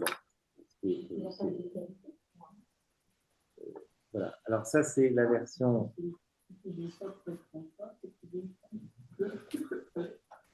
Ah oui, mais il y en a d'autres qui s'arrivent. Hein. Ouais. Oui. C'est pas tout à fait la lecture que fait André Hénin dans 12 femmes de la Bible. Parce qu'il dit la chose suivante. Hein.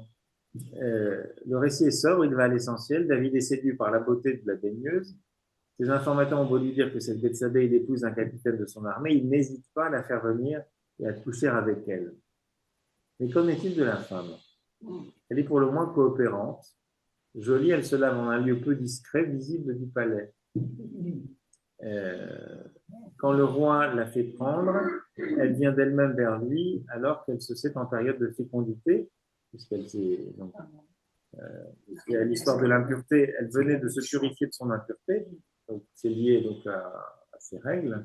Donc la période des règles est terminée, il y a un délai après, donc elle est potentiellement en période à nouveau d'ovulation et de fécondité. Puis elle rentre chez elle comme si de rien n'était. Lorsqu'elle se voit enceinte, elle se borne à l'envoyer dire au roi, se déchargeant sur lui de l'épineux problème. D'aucuns ont parlé de séduction, de calcul. Le récit n'est pas si explicite, préférant entretenir l'ambiguïté. Donc je crois qu'effectivement, autant Jacqueline Kellen a un parti pris résolument féministe, en voyant dans Bethsabée une victime, au fond d'un patriarcalisme, enfin, je ne sais pas comment on pourrait dire ça. C'est le roi, est-ce qu'il avait vraiment le choix? Ça se discute. Mais je trouve qu'il est assez intéressant. Il est assez intéressant de garder cette ambiguïté. Et quand on regarde les autres épisodes, et on va y venir, où Bethsabée est actrice, on voit qu'elle est dans une ambiguïté, et plus que l'ambiguïté, elle est aussi dans l'intrigue et dans le mensonge. Donc, elle n'est pas si colombe innocente. Hein. Je pense que c'est intéressant d'être attentif à cette ambiguïté à tout le monde, même s'il ne s'agit pas de vivre injustifiée. Hein. Bon, enfin, la suite est connue. Donc, David fait revenir Uri auprès de sa femme en espérant que, ben voilà, il passe la nuit avec elle et que. Mais donc, non, Uri, c'est un vrai soldat, il ne veut pas abandonner donc il ne rentre pas dormir, ça ne marche pas. Et finalement, la seule issue qui va être trouvée, c'est une issue criminelle. Il envoie une lettre à Joab en disant tu l'enverras devant et puis vous reculerez. Et donc, Uri meurt sous le coup des Philistins. Il y a l'épisode qu'on évoquait tout à l'heure avec Nathan, qui va montrer à David, par le biais de la parabole, sa faute. donc il y a cet épisode avec une forme de sanction, enfin la sanction qui est un peu surprenante toujours, parce que c'est le fruit du péché, on va dire. Cet enfant qui, lui, va mourir. Avec une logique parfois un petit peu comptable, c'est-à-dire qu'il y a une faute, on est châtié, puis après, une fois que l'enfant meurt, David reprend sa vie normale et tout va bien, et les compteurs sont remis à zéro. Enfin, c'est une logique qui est toujours un petit peu surprenante. Et ça, c'est la première scène, dans la scène de l'adultère et de la sanction de l'adultère. Mais on va revoir Bethsabée un peu plus tard, quelques années plus tard, quand David est un vieillard. Et ça, c'est au premier livre des rois. Donc, David est âgé, et donc il va se réchauffer auprès d'une jeune fille vierge qui s'appelle donc la Shunamite, Avishag la Shunamite, qui était extrêmement belle. Elle lui tint lieu de femme et le servit. Cependant, le roi ne la connut pas. Donc, il n'y a pas l'acte charnel, mais enfin, elle dort quand même avec lui, sans que des rapports sexuels. Et donc, dans ce contexte-là, de sa vieillesse, parmi les... Donc, au total, je crois qu'il a eu près de 11 enfants de vies différentes. Et donc, entre les enfants, il y a des prétentions à la mort du père, des querelles d'héritage. Et donc, certains aspirent à la royauté. Donc, c'est le cas de Adonias, fille de Haggith, qui jouait au prince, disant « c'est moi qui régnerai ». Voilà, donc il avance ses pions, en quelque sorte. Il fait ses réseaux, ses soutiens en vue d'une succession. Et c'est là qu'il y a il rassemble ses partisans, il offre des sacrifices, etc. avec eux. Bon. Et c'est là que Nathan et Bethsabée vont intervenir. Nathan, surtout, va convaincre Bethsabée et présenter les choses à David d'une manière assez partiale, en faisant comme si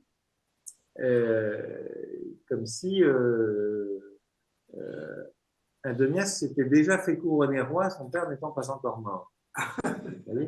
Alors que ce n'est pas tout à fait ça. Alors sans doute il a des ambitions, mais il n'a pas été jusque-là.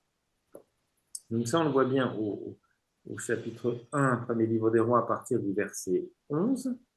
Nathan dit alors à Bethsabée, la mère de Salomon, « N'as-tu pas appris qu'Adonias, le fils de Haggith, est devenu roi à l'insu de notre Seigneur David? Maintenant, va, je vais te donner un conseil. Sauve ta vie ainsi que la vie de ton fils Salomon. Va, entre chez le roi David et dis-lui, n'est-ce pas toi, mon Seigneur le roi, qui a fait ce serment à ta servante? C'est ton fils Salomon qui régnera après moi, et c'est lui qui s'assiera sur mon trône. Pourquoi donc Adonias est-il devenu roi? Et pendant que tu seras encore là à parler avec le roi, moi, j'entrerai à mon tour et je confirmerai tes paroles. » Donc, il y a une forme de... sur conseil de Nathan. Hein. Oui, c'est le conseil de Nathan. Enfin, elle entre tout à fait dans le jeu. Et donc, il y a bien une espèce de mise en scène et de complot, en quelque sorte.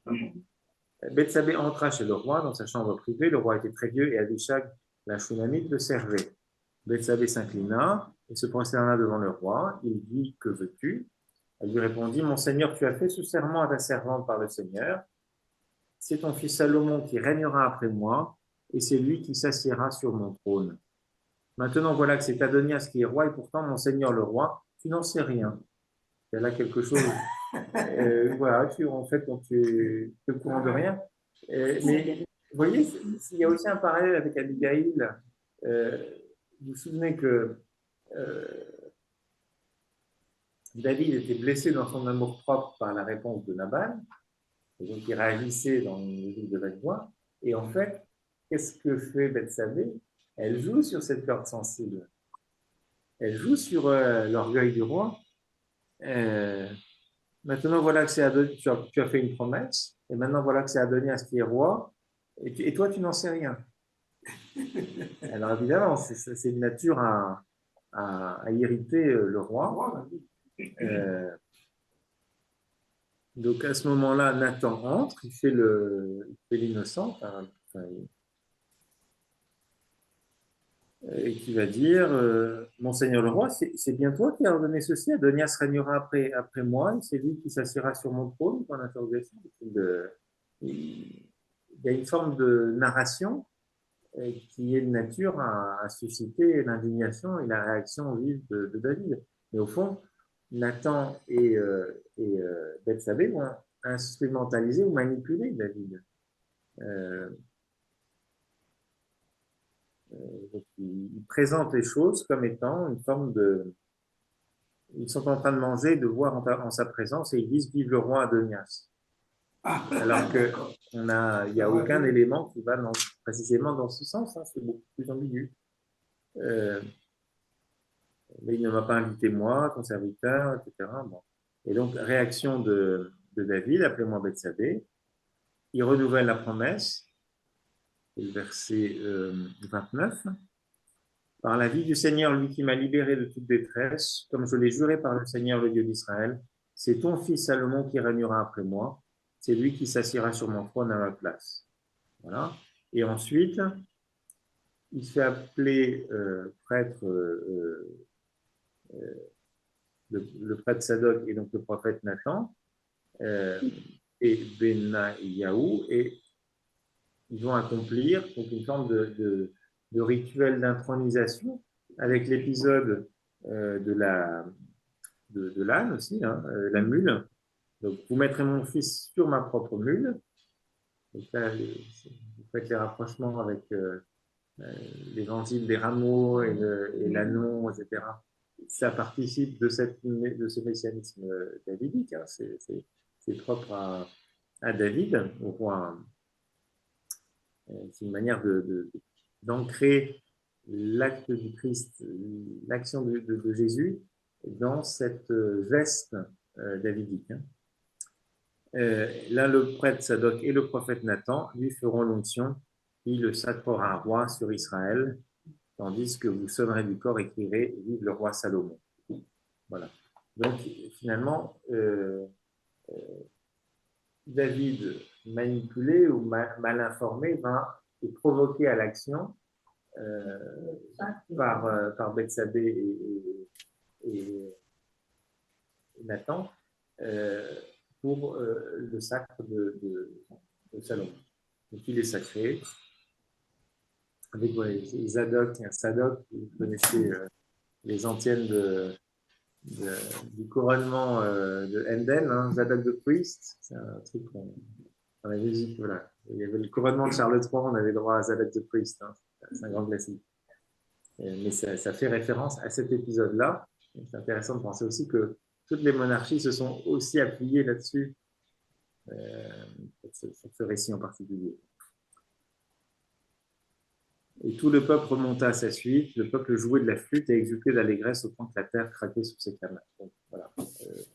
La manipulation, la ruse de Bethsabée et de Nathan aboutit à la légitimation de Salomon.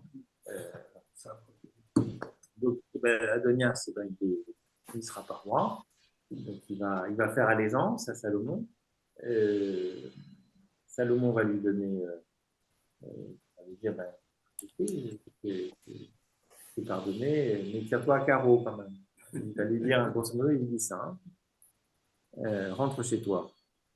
Mais va venir une troisième intervention de Bethsabée, parce qu'Adonias, à la mort de son père, s'éprend de Avishag la Shunamite, qui était la dernière maîtresse de son père.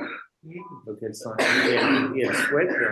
il souhaite qu'elle devienne sa femme. Donc il demande à Bethsabée d'intercéder auprès de Salomon pour qu'elle puisse être sa femme. Et là, il y a quelque chose d'assez sur encore une fois, l'innocence supposée de Bethsabée, elle en prend quand même un coup. Hein. Alors, je vous dis la chose.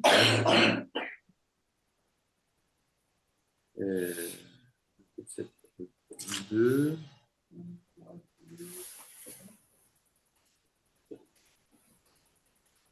Voilà, c'est 2:13, absolument. Donc Adonias, le fils de Haggith, vint trouver Bethsabée, la mère de Salomon, et lui dit, ta visite est-elle pacifique? Il répondit oui. Puis il dit, j'ai un mot à te dire. Parle, dit-elle. Tu sais toi-même que la royauté m'appartenait et que tout Israël était tourné vers moi pour que je sois roi. Mais la royauté s'est détournée de moi, elle est allée à mon frère. C'est par la volonté du Seigneur qu'il l'a eue. À présent, je n'ai qu'une demande à te faire. Ne me repousse pas. Elle lui dit, parle. Il répondit, je te prie, dis au roi Salomon qu'il ne te repoussera pas de me donner pour femme Avishag la Shunamite.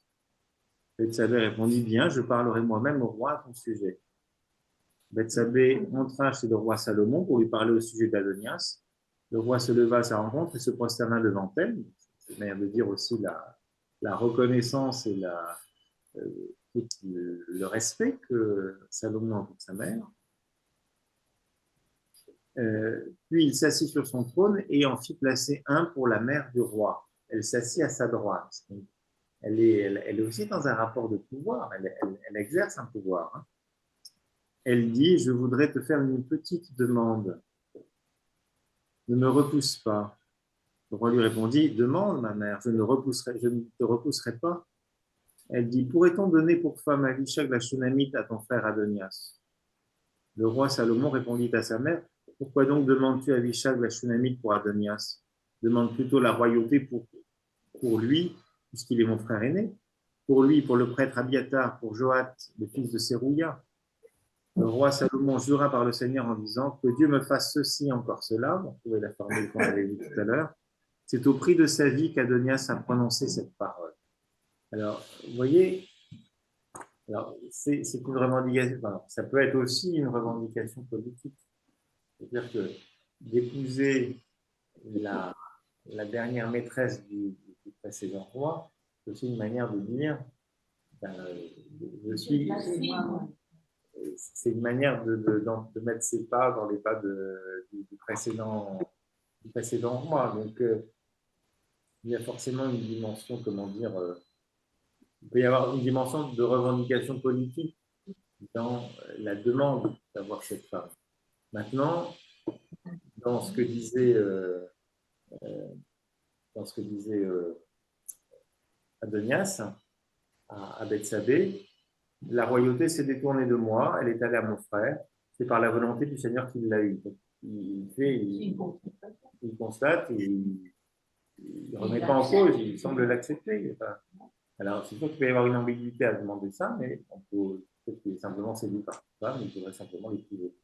Mais donc, dans la manière qu'a Bethsabée de se comporter là, il y a peut-être quelque chose d'ambigu. Et elle, on peut dire, ce que dit Wena.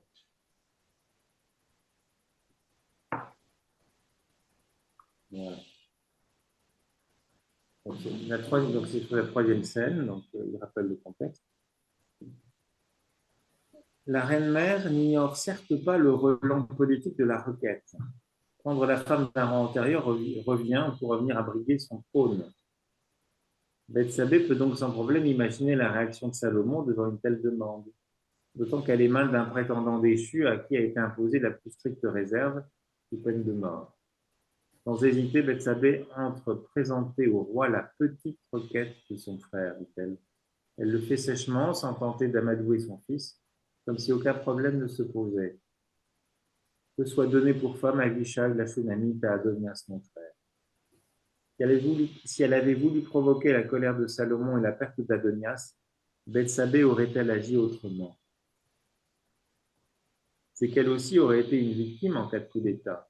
N'était-elle pas assise sur un trône à la droite du roi? Mieux valait donc éliminer le rival.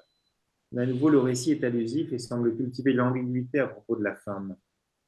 Serait-ce, comme dans la scène 1, pour donner au lecteur le sentiment de l'ambiguïté de son personnage, car aux yeux du lecteur, elle n'est sortie qu'une seule fois de la réserve qui est la sienne, c'était en privé, face à David, quand il était capital d'intervenir pour assurer le trône à son fils. Passion du pouvoir, que l'ambiguïté dissimule si bien. Voilà, et je trouve qu'il y a là quelque chose d'assez juste. Tu nous dis que, enfin, je crois que dans tous les personnages féminins qu'on a pu voir, enfin, de la même manière que dans on pourrait faire la même chose avec les personnages masculins, évidemment, mais il y a aussi une ambiguïté. On n'est jamais dans le prophète, des purs instruments de Dieu, quelque part. Il y a aussi des intérêts, il y a aussi des... On voyait Sarah, elle n'est pas commode dans sa réaction vis-à-vis d'Agar, il y a des choses qui nous surprennent. Mais je crois qu'il y a toujours cette idée que Dieu travaille avec cette humanité-là. Pas une humanité parfaite, vertueuse. C'est une humanité qui est travaillée par des passions. Et la grâce et le projet de Dieu passent aussi par ces figures-là, dans cette ambiguïté-là. Donc c'est l'image aussi d'un Dieu qui ne refuse pas de se salir un peu les mains. Et d'avoir, entre guillemets, les mains sales. C'est la référence archéenne est légitime pour parler de Dieu. Mais, je pense qu'il y a là quelque chose qui mérite attention, quoi. C'est aussi la raison pour laquelle on ne peut jamais faire de la Bible une espèce de code moral, parce que les figures bibliques ne sont pas des modèles de vertu. Ne sont pas des saints. Enfin, ou saints, mais si, elles peuvent l'être, mais pas au sens de parfait. Pas au sens de parfait. Et je pense que ce n'est pas inintéressant de terminer aussi sur une figure à la fois... alors, dans cette ambiguïté, est-ce qu'elle est victime au début? Est-ce qu'elle est séductrice? Peut-être. Elle est aussi prise dans les jeux de pouvoir. Elle cherche elle se bat pour son fils, pour que son fils ait la royauté. Et puis, elle n'est pas désintéressée par le pouvoir lui-même. Elle siège à droite de son fils, quand même. En tant que mère, elle a une influence sur son fils. En tant que mère, elle a une influence sur son fils, mais là, elle va l'exercer sur David, avec le petit complot qu'elle a. Et puis là, je crois qu'elle instrumentalise et elle cherche à écarter une menace potentielle. Elle est intrigante. Elle est intrigante. Et donc, voilà. C'est en même temps elle qui va certainement contribuer beaucoup à la formation de Salomon, et la sagesse de Salomon, c'est quelque chose. Hein. C'est quand même une figure... En même temps, c'est comme ça qu'on était à l'époque-là et puis qu'on faisait à cette époque-là. Hein. Oui, quand on regarde toute la suite après Salomon, ils ont passé leur temps à tuer les fils des autres. Oui, enfin, c'est pas si ancien que ça. Enfin, toutes les reines. Game of Thrones, ça existe aussi. Enfin, c'est plus récent, hein, c'est pas connu. Et puis, il y a plein de séries télévisées où la dimension politique est présente. Bah, l'attrait du pouvoir, c'est de toute époque. Hein. Et le souci de garder ses places, c'est de toute époque. Donc, mais je trouve que c'est heureux parce qu'on voit que dans l'histoire compliquée des hommes, dans ces passions... dans ses passions tristes, dans ses passions pour le pouvoir, ben, malgré tout, Dieu cherche à faire un chemin, à tracer un sillon. Et qui parfois, ben, voilà, par Abigail, par exemple, David est prévenu de devenir un meurtrier, bon. Il est tué. Par Bethsabée, même si elle est viscéralement attachée à son fils, prête à tuer, au fond, et à éliminer un rival, ben, par son intermédiaire, on a la sagesse de Salomon. Voilà. C'est aussi par l'intermédiaire de ces... On dit souvent, voilà, Dieu écrit droit dans les lignes courbes. Ben, on a un peu ces illustrations, ces courbes-là, qui peuvent être... féminine aussi, il y a des groupes féminines qui peuvent être, si je peux dire, où Dieu peut passer. Et comme il y a aussi des choses un peu tordues chez les hommes, et malgré tout, Dieu ne renonce pas à passer par là. On peut le rappeler aussi, la généalogie du Christ. Bethsabée est évoqué dans cette généalogie. Donc, là encore, il y a toutes ces figures un peu arabes qu'on a rencontrées. On voit ces figures féminines qui sont là dans la généalogie du Christ, et le salut passe aussi par ces figures-là qui sont marquées par une humilité. Voilà. Qu'elles soient masculines, qu'elles soient féminines, c'est pas des parfaits et des saints en sucre d'or. Voilà. C'est des humains. C'est des humains, et c'est à travers notre humanité que Dieu fait un chemin. La qualité. Voilà, je vous propose de nous en arrêter là pour aujourd'hui. Merci beaucoup. Vous avez des réactions, des questions. J'en ai supprimé l'épingle, voilà. Il y a une question, une réaction? Allez-y.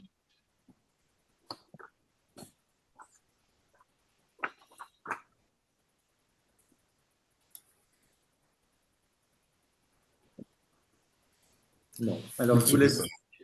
Pardon? Il se fait tard. Il se fait tard, en effet, oui. J'ai dépassé un peu le. Donc, ben voilà, vous pourrez encore découvrir ce qu'il y a dans le dossier.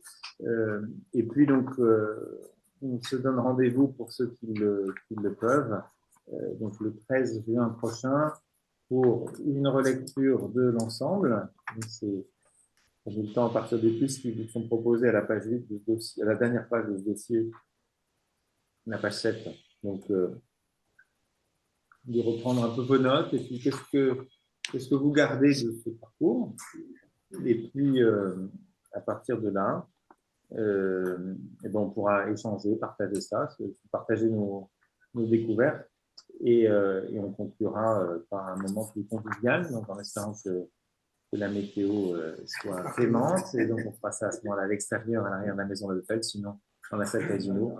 Donc j'apporterai quelques jus de fruits, des choses, et puis si vous voulez apporter quelque chose, ben, libre à vous, ce sera évidemment le bienvenu. C'est un moment convivial pour conclure ce parcours biblique. Et puis peut-être aussi pour, si vous avez des idées ou des demandes pour l'année prochaine, de sujets, de thèmes qu'on pourrait aborder, je n'hésiterai pas à pouvoir aussi les communiquer à cette occasion. Non. Moi, je peux vous donner des choses, ça n'y a pas de problème, mais vous avez peut-être des attentes possibles aussi, donc c'est bien. Puis ça donne l'occasion d'aller regarder vous dans vos Bibles. C'est ça l'objectif. Hein? Voilà. Eh ben, merci à vous pour votre fidélité et votre présence. Merci beaucoup. Merci beaucoup et bonne soirée à tous. Bonne Bonne soirée. soirée. Merci, bonne soirée. Au revoir. Au revoir.